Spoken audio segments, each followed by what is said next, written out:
नमस्कार साथियों, स्वागत आप सबों का। बिहार में शिक्षकों की बहाली को लेकर के आरक्षण संबंधी मुद्दा या फिर यूँ कहें कि पुरुष कोटि के अभ्यर्थियों की एक सबसे प्रमुख मांग यह होती थी कि आरक्षित कोटि में महिला अभ्यर्थी की जो सीटें हैं उनमें पुरुष अभ्यर्थियों का चयन हो। इसको लेकर अभ्यर्थी लगातार आवेदन जो है शिक्षा विभाग सचिवालय में दिए। अखबारों ने जो प्रकाशित किया है आप उसको पहले देखें कि आरक्षित कोटि में न मिले महिला तो पुरुषों का होगा चयन, और इसको लेकर के दिशा निर्देश निदेशक ने शिक्षक बहाली को लेकर के दे दिया है निर्देश। जिले के अभ्यर्थियों ने शिकायत भी की थी और ये किसी एक जिले की बात नहीं है बल्कि 38 जिले के अभ्यर्थियों ने शिकायतें की थीं, क्योंकि इससे पुरुष अभ्यर्थियों को नुकसान हुआ करता था। स्वागत है आप सबों का हमारे चैनल पर नए हो तो सब्सक्राइब करना बिल्कुल ना भूलें, बेल आइकन को जरूर प्रेस करें। नियोजन में जो संवर्ग होते हैं, आरक्षण के जो कैटेगरी होते हैं, अलग अलग कैटेगरी निर्धारित है, उनके लिए अलग अलग आरक्षण निर्धारित है। महिलाओं की बात करें तो 35% पद जो है क्षैतिज आरक्षण के तहत महिलाओं को, और इस पर उनको लाभ का निर्धारण कोटि में, महिला कोटि में 35% का जो है वो आरक्षित करने की सीटें प्रावधान है। वहीं अनुसूचित जाति के लिए 16%, 16 का 35% आपको महिलाओं के लिए है। हर कैटेगरी में 35% महिलाओं के लिए है। यानी कि अगर अनुसूचित जाति की बात करें तो कुल 16% है, उनमें 35% यानी कि 5.60% महिलाओं की सीटें आरक्षित हैं। वहीं अनुसूचित जनजाति 1% है और 1 का 35% 0.35% होता है।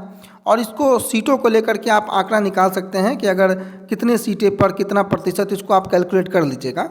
अनुसूचित जनजाति मैंने बता दिया, अत्यंत पिछड़ा वर्ग 18% हैं। अब 18% का 35% यानी कि 6.5% के आसपास सीटें महिलाओं के लिए आरक्षित हो जाती थीं, उनमें पुरुषों को मौका नहीं मिलता था, बड़ा परेशानी का बात था।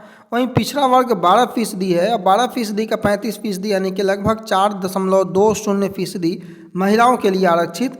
और सामान्य वर्ग में अगर 50% सीटें हैं तो 50 का 35% यानी कि 17.50% सीटें महिलाओं के लिए। कई जगहों पर ऐसा होता था कि महिला नहीं मिल पाती थी तो वो सीट खाली हो जाती थी। महिला पुरुषों की सीट जो है वो ले लेती, लेकिन महिला सीटों पर पुरुष अभ्यर्थियों का चयन नहीं हो पाता था। और इन्हीं सभी परेशानियों के मद्देनज़र जो आरक्षित कोटि में योग्य महिला उम्मीदवार अगर नहीं मिल रही हैं तो उसी कोटि के पुरुष अभ्यर्थियों का चयन किया जाएगा। यहाँ पर ध्यान देने वाली बात यह है कि जिस कोटि की महिला अभ्यर्थी नहीं मिलेगी उसी कोटि की जो पुरुष अभ्यर्थी होंगे उनका चयन किया जाएगा उस सीटों पर। ऐसा नहीं कि अगर पिछड़ा वर्ग की महिला है और उनकी सीटें खाली हैं तो वहाँ पर अत्यंत पिछड़ा वर्ग या अनुसूचित जाति के अभ्यर्थियों को मौका मिल जाएगा। ऐसा नहीं होगा। जो कैटेगरी वाइज जिस कैटेगरी की महिला हैं उसी कैटेगरी के पुरुषों को उस कैटेगरी में जो है मौका मिलेगा। माध्यमिक शिक्षा निदेशक मनोज कुमार ने शिक्षक बहाली को लेकर के यह निर्देश दे दिया है, और ये सभी लोगों पर, केवल प्राइमरी पर ही नहीं बल्कि माध्यमिक और उच्च माध्यमिक पर भी ये लागू होगा। क्योंकि आपको पता है कि निर्धारित कोटि में 35% आरक्षण में क्षैतिज आरक्षण जो है उसके तहत महिला सीट पर यह लाभ पुरुष अभ्यर्थी अब ले सकेंगे। मुजफ्फरपुर नगर नियोजन इकाई में SC कोटे के जो योग्य महिला नहीं होने पर उसी कोटि के पुरुष अभ्यर्थियों के रहने पर बहाली नहीं करने पर निदेशक ने यह निर्देश दिया है। अब इन्हें बहाली करनी पड़ेगी उसी कोटि के महिला सीटों पर पुरुष का। इसको लेकर नगर आयुक्त को पत्र भी लिख दिया गया है। निदेशक ने कहा कि अभ्यर्थियों के द्वारा इस मामले में आवेदन दिया गया है कि मुजफ्फरपुर में इस नियमावली का पालन नहीं किया जा रहा है। निदेशक ने कहा कि यह लाभ उसी भर्ती वर्ष में दिया जा सकेगा। इस संबंध में विभाग ने गाइडलाइन भी जारी की है और सभी नियोजन इकाइयों को इसके तहत शिक्षक बहाली में कार्रवाई करने का आदेश दिया है। इसके साथ ही DEO को भी इसके आलोक में अपने स्तर से रिपोर्ट की जो जांच है उसको कर रिपोर्ट सौंपने का निर्देश मिला है। यानी कि मोटा मोटी बात यह है कि अब आरक्षित कोटि में अगर महिला अभ्यर्थी नहीं मिलेगी तो महिलाओं की सीटें खाली नहीं जाएंगी, उसमें पुरुषों को मौका मिलेगा। और शिक्षा विभाग के इस निर्देश के बाद पुरुष अभ्यर्थियों को जो है अच्छा अपॉर्चुनिटी मिलेगा, ज़्यादा अपॉर्चुनिटी मिलेगा।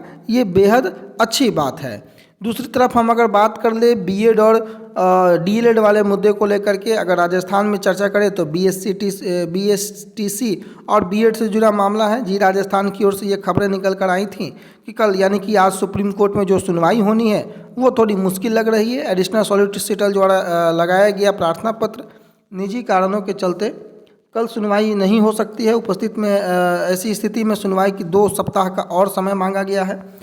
और जी राजस्थान ने यह भी लिखा है कि सुप्रीम कोर्ट में justice Aniruddha Bose, justice PS Narasimha की बेंच में होनी थी सुनवाई।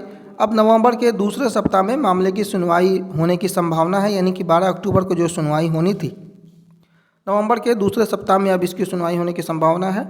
और ये जो विवाद है, इस पर सुप्रीम कोर्ट में जो सुनवाई होनी है वो अंतिम ही सुनवाई होनी है। इसको लेकर के भी अपडेट यहाँ पर आया था। कुल मिलाकर के अपडेट यही है कि आज जो कुछ निकल के आने वाला था BEd और DELED संबंधी मुद्दा, चूँकि बिहार का भी मामला वहाँ लंबित है सुप्रीम कोर्ट में, तो इसमें कोई बड़ा अपडेट जो है वो निकल कर आज नहीं आएगा और नवंबर के दूसरे सप्ताह में अब इसकी सुनवाई होने की संभावना है।